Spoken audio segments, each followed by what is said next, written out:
నమస్కారం SRK news కి స్వాగతం. ఈనాటి వార్తా విశేషాలు.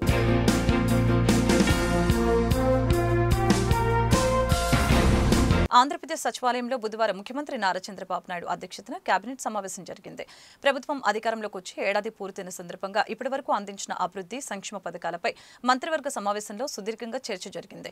ఇందులో భాగంగా కుప్పం నియోజకవర్గానికి 8.22 కోట్ల వయబిలిటీ గ్యాప్ ఫండ్ ని విడుదల చేశారు.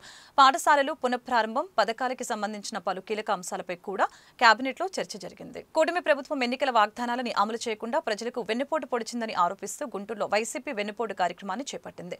కలెక్టరేట్ కార్యాలయం వద్ద జరిగిన ఈ కార్యక్రమానికి పార్టీ నాయకులు, కార్యకర్తలు, అభిమానులు పెద్ద ఎత్తున తరలివచ్చి కూటమికి వ్యతిరేకంగా నినాదాలు చేస్తూ హోరెత్తించారు. ఇందులో భాగంగా వైసీపీ గుంటూరు పార్లమెంటు పరిశీలకులు పోతిన మహేష్ మాట్లాడుతూ కూటమి ప్రభుత్వం హామీలను మర్చిపోయి రెడ్ బుక్ పాలనకే పరిమితమైందని మండిపడ్డారు. ప్రజలకిచ్చిన హామీలను ఎప్పుడు అమలు చేస్తారో సమాధానం చెప్పాలని డిమాండ్ చేశారు. ఎమ్మెల్సీ లీలాపిరెడ్డి మాట్లాడుతూ చంద్రబాబు పాలన ప్రజాస్వామ్యబద్ధంగా లేదని విమర్శించారు. హామీలను అమలు చేయని ప్రభుత్వంగా కూటమి చరిత్రలో నిలిచిపోతుందని చెప్పారు. మాజీ మంత్రి అంబటి రాంబాబు మాట్లాడుతూ గుంటూరు నగరంలో కొందరు పోలీసులు చంద్రబాబు చెంచాల మాదిరిగా పనిచేస్తున్నారని ధ్వజమెత్తారు. చివరిగా తూర్పు నియోజకవర్గ వైసీపీ ఇన్ఛార్జి నూరి ఫాతిమా మాట్లాడారు. కూటమి ప్రభుత్వం అధికారంలోకి వచ్చి ఏడాది కాలంగా ఎన్నికల్లో ఇచ్చినటువంటి ఒక్క హామీని కూడా అమలు చేయకుండా చేసిన మోసానికి ఈ రాష్ట్రంలో ఉండేటువంటి ప్రతి కుటుంబాన్ని అబద్ధాలు చెప్పి ఓట్లు వేయించుకొని ఈ రోజున ఒక్క సంక్షేమ పథకం కానీ అభివృద్ధి కార్యక్రమం కానీ చేపట్టనందుకు కూటమి ప్రభుత్వం మోసాలని ఎండగట్టేందుకు జగన్మోహన్ రెడ్డి గారు ఇచ్చినటువంటి పిలుపు మేరకు ఈ వెన్నుపోటు దినం నిరసన కార్యక్రమం గుంటూరులో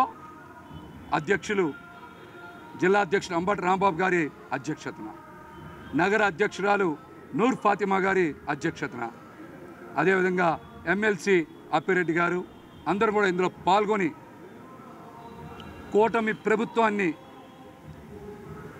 వారు చేస్తున్న మోసాలని ఈ నిరసన ద్వారా వారి కళ్ళు తెరిపించేటువంటి ఒక కార్యక్రమాన్ని నిర్వహించారు.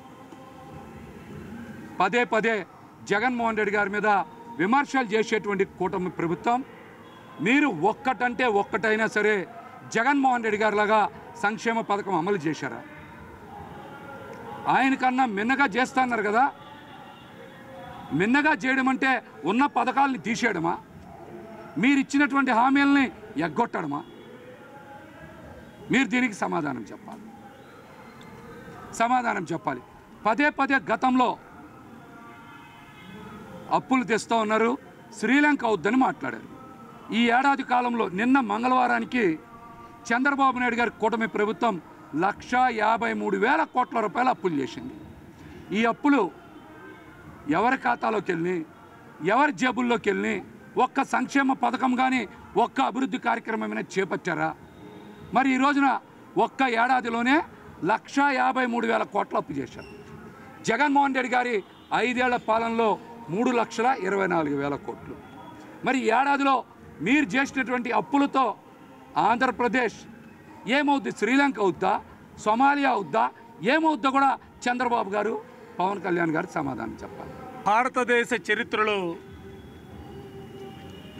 డాక్టర్ బిఆర్ అంబేద్కర్ రచించినటువంటి భారత రాజ్యాంగం ప్రకారం ఎన్నికలు జరిగిన తర్వాత ఎన్నికైనటువంటి ప్రభుత్వం ప్రజలకు ఇచ్చినటువంటి వాగ్దానాలను నెరవేర్చడంలో ఘోరంగా వైఫల్యం చెందినటువంటి ప్రభుత్వం తెలుగుదేశం పార్టీ, దాని కూటమి ప్రభుత్వంగా చరిత్రలో స్థిరస్థాయిగా నిలబడే పరిస్థితులు ఇవాళ ఈ రాష్ట్రంలో కనిపిస్తూ ఉన్నాయి.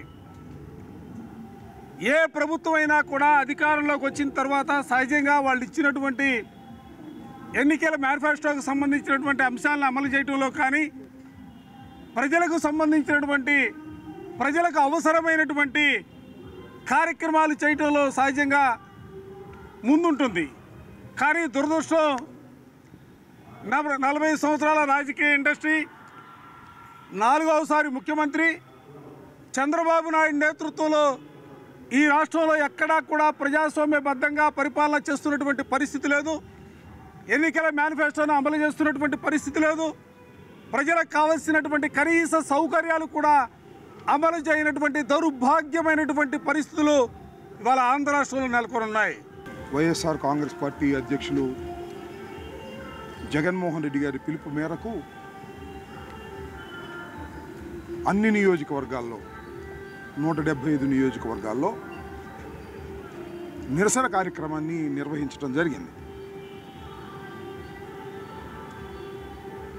దాని పేరు వెన్నుపోటు దినంగా నామకరణం చేసి పెద్ద ఎత్తున నిరసన తెలియచేయాలని పిలుపు మేరకు ఇవాళ రాష్ట్రంలో అన్ని నియోజకవర్గాల్లోనూ చాలా భారీ ఎత్తున ఈ వెన్నుపోటు నిరసన దినోత్సవం జరపటం జరిగిందని ఈ సందర్భంగా నేను మనవి చేస్తున్నా.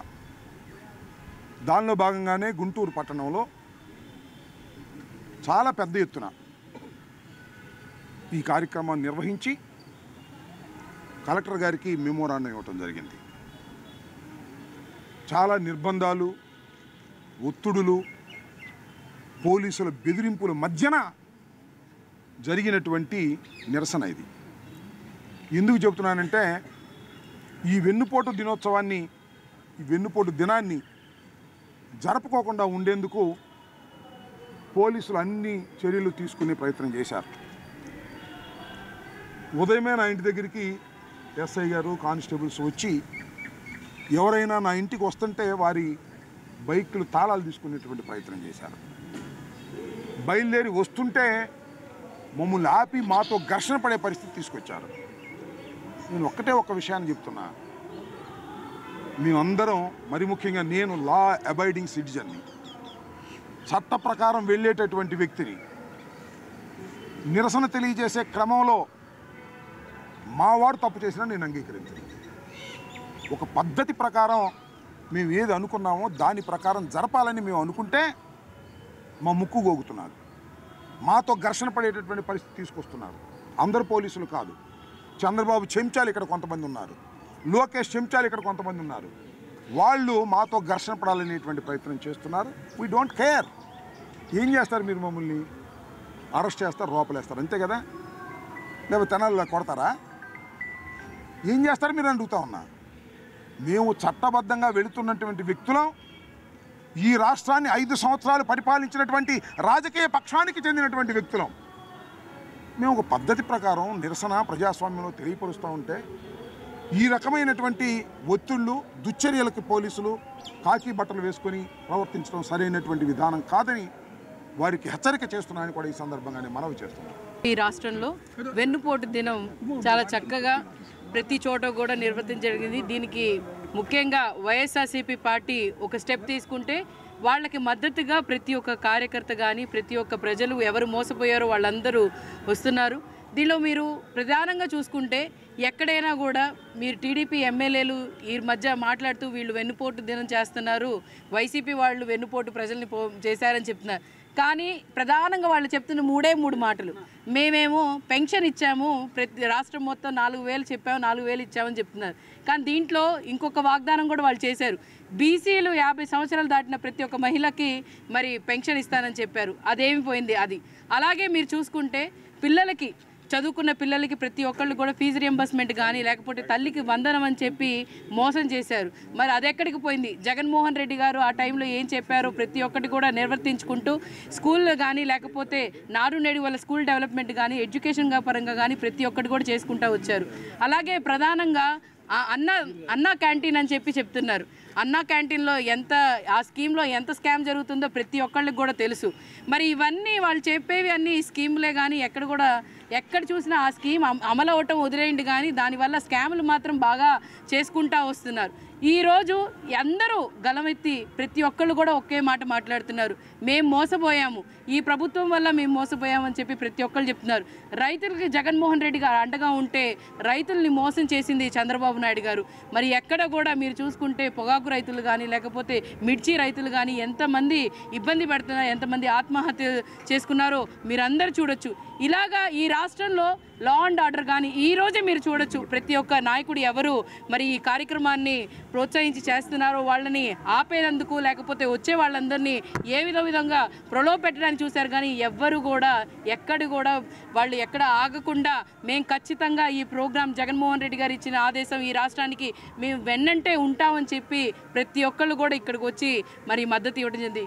గుంటూరు తూర్పులో, గుంటూరు పశ్చిమ, గుంటూరు టౌన్లో ఈరోజు నిజంగానే ప్రతి ఒక్కళ్ళు కూడా వచ్చి మద్దతు ఇచ్చినందుకు ప్రతి ఒక్కరికి కూడా పేరు పేరున ధన్యవాదాలు తెలుపుకుంటూ ఈ ప్రోగ్రాం నిర్వర్తించిన అంబటి రాంబాబు గారు కానీ, ఇక్కడ విచ్చేసిన పోతుల మహేష్ గారు కానీ, అలాగే మన లేళ్ళ అప్పిరెడ్డి గారు కానీ, ఎమ్మెల్సీ లేళ్ళ అప్పిరెడ్డి గారు కానీ ప్రతి ఒక్కరికి కూడా ధన్యవాదాలు తెలుపుకుంటూ ఈ పోరాటాన్ని ఇక్కడి నుంచి మొదలుపెట్టాం. 1 సంవత్సరం అయినందుకు మొదలుపెట్టాం. ఇలాగే కొనసాగిస్తూ ఉంటాము. ప్రజలందరూ మాకు మద్దతు ఇస్తూ ఉంటారు. Thank you. ఈ నెల 21న అంతర్జాతీయ యోగా దినోత్సవాన్ని పురస్కరించుకొని యోగాంధ్ర 2025లో భాగంగా బుధవారం గుంటూరులో యోగాసనాల కార్యక్రమం జరిగింది. బృందావన్ గార్డెన్స్ లోని ఎన్టీఆర్ స్టేడియం వద్ద జరిగిన ఈ కార్యక్రమాన్ని జిల్లా ఇన్ఛార్జి కలెక్టర్ భార్గవ్ తేజ అతిథిగా హాజరై ప్రారంభించారు. నగర mayor Kovelamudi Ravindra, GMC commissioner పులి శ్రీనివాసులు, డిప్యూటీ మేయర్ సజ్జిలాతో పాటు యోగా సాధకులు పాల్గొని ఉత్సాహంగా ఆసనాలతో చేసి అందరినీ అలరించారు. గుంటూరు తూర్పు నియోజకవర్గంలోని కోడిగుడ్డు సత్రం హాస్టల్ని సత్వరమే ప్రారంభించాలని ఎస్ఎఫ్ఐ గుంటూరు జిల్లా కార్యదర్శి కిరణ్ డిమాండ్ చేశారు. ఎస్ఎఫ్ఐ బృందం బుధవారం సత్రం హాస్టల్ని పరిశీలించారు. ఈ సందర్భంగా కిరణ్ మాట్లాడారు. హాస్టల్ నిర్మాణం పూర్తయినప్పటికీ ప్రారంభించకపోవడం దుర్మార్గమని ధ్వజమెత్తారు. ఇప్పటికైనా ప్రభుత్వం స్పందించి ఈ విద్యా సంవత్సరం నుంచి హాస్టల్ని ప్రారంభించి విద్యార్థులకు అందుబాటులోకి తీసుకుని రావాలని ఆకాంక్షించారు. ఎస్ఎఫ్ఐ గుంటూరు నగర కార్యదర్శి యశ్వంత్, ఉపాధ్యక్షుడు సుబాని, రాకేష్, సుభాష్ తదితరులు ఈ కార్యక్రమంలో పాల్గొన్నారు. కోడిగుడ్డు సత్రం హాస్టల్ని వెంటనే ప్రారంభించాలని ఈరోజు ఎస్ఎఫ్ఐ ఆధ్వర్యంలో సర్వే నిర్వహించడం జరిగింది. దాదాపు 10.5 ఏళ్ల పాటు ఈ కోడిగుడ్డు సత్రం హాస్టల్ నిర్మాణంలో ఉంది. దాదాపు 3 హాస్టల్స్ ఎస్టీ బీసీ పిల్లలు చదువుకుంటూ, ఎస్సీ పిల్లలు చదువుకుంటాల్సినటువంటి హాస్టల్ని 10 సంవత్సరాల నుంచి నిర్మాణంలో ఉందనేటువంటి సాకుతోటి పిల్లలకి అందుబాటులో లేకుండా చేశారు. దాదాపు ఇప్పుడు హాస్టల్ మొత్తం పూర్తి అయిపోయింది. చిన్నగా పనులు తప్పితే ఏమీ లేదు. కానీ అధికారులు మాత్రం హాస్టల్ని ఓపెన్ చేయడంలో నిర్లక్ష్యంగా ఉన్నారు. మేము ఎస్ఎఫ్ఐగా డిమాండ్ చేస్తున్నాం, ఈ సంవత్సరం అడ్మిషన్స్ని ప్రారంభించాలి, విద్యార్థులకి ఈ సంవత్సరం హాస్టల్ని అందుబాటులో తీసుకురావాలని భారతీయ విద్యార్థి ఫెడరేషన్ ఎస్ఎఫ్ఐగా మేము కోరుతున్నాం. లేని పక్షంలో పెద్ద ఎత్తున కూడా ఆందోళన దిగుతామని ఇక్కడ ఉన్నటువంటి గుంటూరు జిల్లా అధికారులకి హెచ్చరిస్తున్నాం.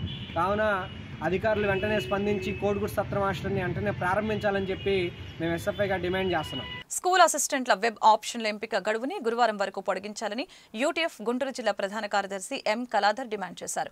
బ్రాడీపేటలోని యూటీఎఫ్ కార్యాలయంలో బుధవారం వెబ్ ఆప్షన్ల ఎంపిక ప్రక్రియ జరిగింది.